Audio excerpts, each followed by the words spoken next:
Okay, so have you ever thought about, like, getting into an actual fight on public transport, like over a seat? Wow, that's not something you hear about every day. No, right. It sounds crazy, Yeah. but it happened in Taiwan, actually, in 2024. A young person wouldn't give up their seat to an older person, and, well, things escalated. Oh, wow. So, like, it became a big deal. Big deal, yeah. Yeah. Made the news, sparked this whole debate about priority seats in Taiwan. Priority seats. Yeah. So on the buses and subways there, they have specific seats marked priority. They're meant for elderly people, pregnant women, anyone with a disability or who's just not feeling well. So, this fight kind of brought the whole issue of priority seats and respect, especially towards older people, into the spotlight. Exactly. And it got me thinking, like, is this a Taiwan thing?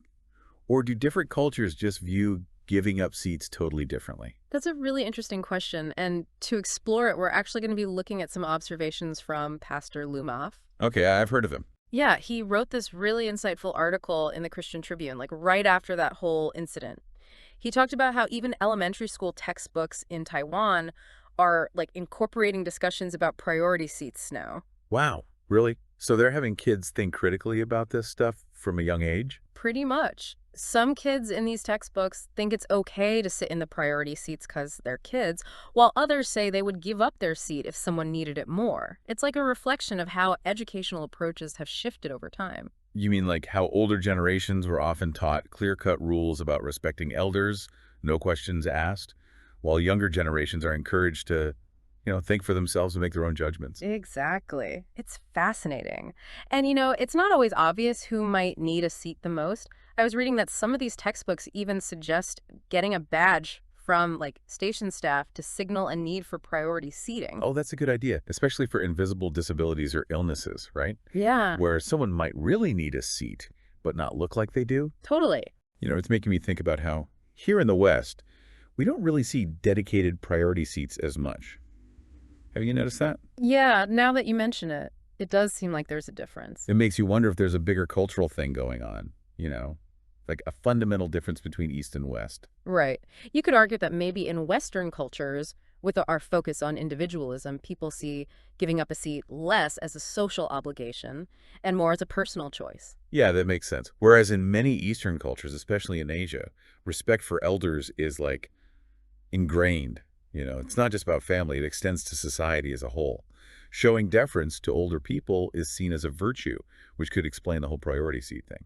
Definitely. And this incident and what Pastor Lumoff was talking about really highlight this potential clash we're seeing between cultural values and like evolving ideas around respect for elders, particularly with the generational differences in how people think. Yeah, it's like, how do we balance this whole respecting elders thing with individual choices, especially when those traditional values aren't like universally followed anymore? Right.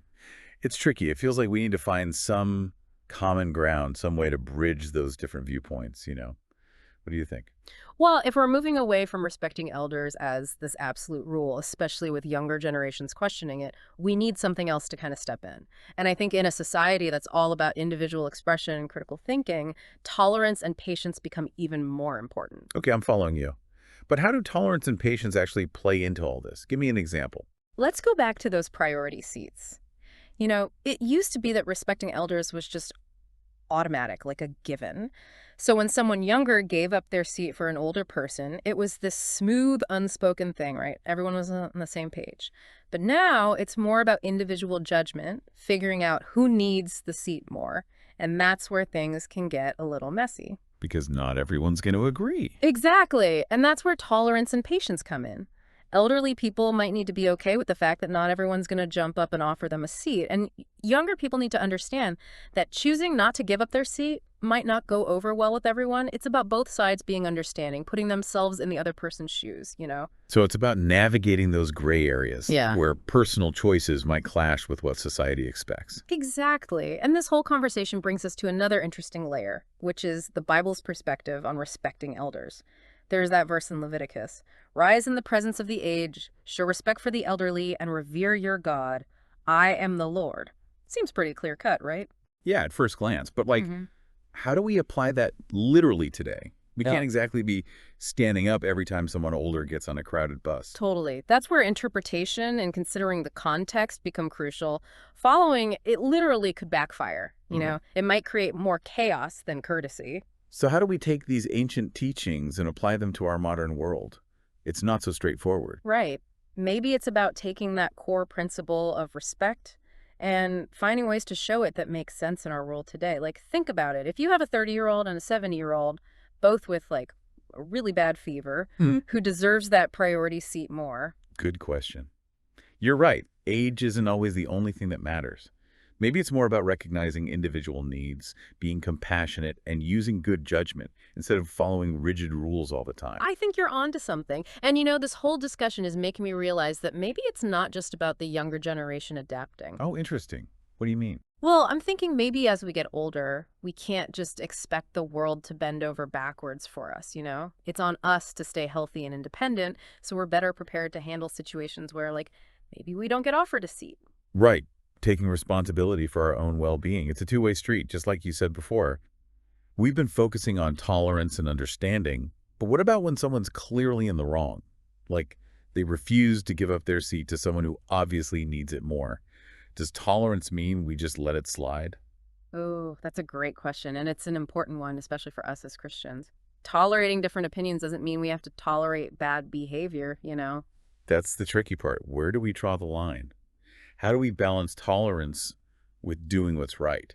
It's definitely a balancing act. As Christians, we're called to be patient and understanding, even when we don't agree with someone. But that doesn't mean we just ignore it when someone's being selfish or unjust. So we separate the person from their actions. Yeah, I think so. We can love and respect someone as a person, but still recognize that what they're doing is wrong. Maybe we try to address the situation gently. Remind them what those priority seats are for. But we also got to remember that we can't control what other people do. Yeah. We can only control how we react. Choosing our battles, right? Yeah. And sometimes just being a good example is the best way to make a difference. Exactly. Think about that parable of the wheat and the tares. Jesus lets them both grow together. He doesn't go around pulling up the tares. Wow, I never thought about it like that. It's a reminder that we should focus on cultivating our own faith, that Huh. wheat inside us. Be patient with the tares, those who might be making bad choices. So focus on our own spiritual growth and trust that God's got the rest. Beautifully put. Our job isn't to judge or condemn, it's to love and be a light for others. Sometimes that means letting go of trying to control everything, trusting in God's plan. This has been such an eye-opening conversation. We started with giving up seats, and now we're talking about cultural differences, how generations see things differently, even what it means to live as a Christian. It's incredible. It really shows how something small can spark such big questions about values and what we believe in. It proves we can learn so much from each other, even when we don't agree. And honestly, there's no easy answer.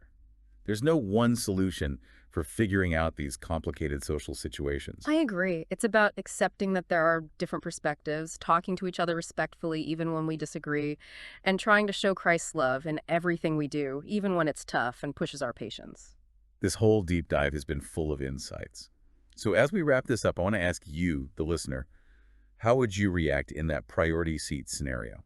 Do you think it's always obvious who should get the seat? And what are your own beliefs about respecting elders? How do those beliefs guide what you do? Great questions to think about.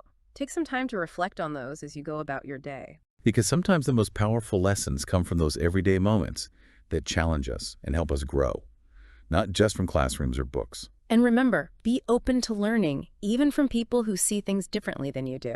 Because even though the world can feel divided sometimes, we can choose to build bridges. We can try to understand each other and have compassion for one another. Yeah, it makes you think, doesn't it? About all those other situations where, you have to find that balance.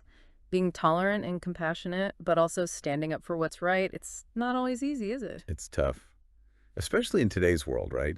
Everything feels so polarized, so many different values clashing. How do we as Christians, reconcile all that with our faith? Yeah, it's something a lot of people struggle with, I think. And like many things in life, there's not always a clear answer. It takes some real thought, and being willing to look at scripture in a way that makes sense for today. So for our listeners out there who might be wrestling with these same questions, what advice would you give them? I think the first thing is to remember that faith, it's not this fixed thing.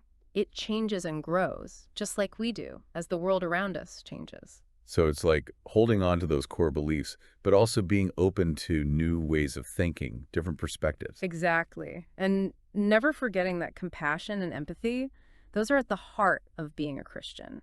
Like, how can we show grace to people who see things differently, even when we disagree? How can we be part of bringing people together, Especially when things feel so divided. Big questions, powerful ones. It makes me think about that article we talked about by Pastor Lumaf, how even kids in Taiwan in elementary school are being encouraged to think about these things, respect, consideration. I know, right? It's pretty amazing. It shows that these aren't just adult conversations. They're happening everywhere. It gives me hope that, future generations, they'll be better at dealing with these things. More empathy, more wisdom. It's like planting seeds, right? Seeds of understanding, compassion. Hopefully they'll grow into something really beautiful. I love that. I think that's a perfect way to wrap things up. I agree. So to everyone listening, as you head back out into the world after this deep dive, hold on to those seeds, that compassion and understanding. Let's all try to be bridge builders, building connections, creating a world where everyone feels respected and valued, no matter their age, where they come from, or what they believe. Until next time, everyone, keep those minds curious, those hearts open.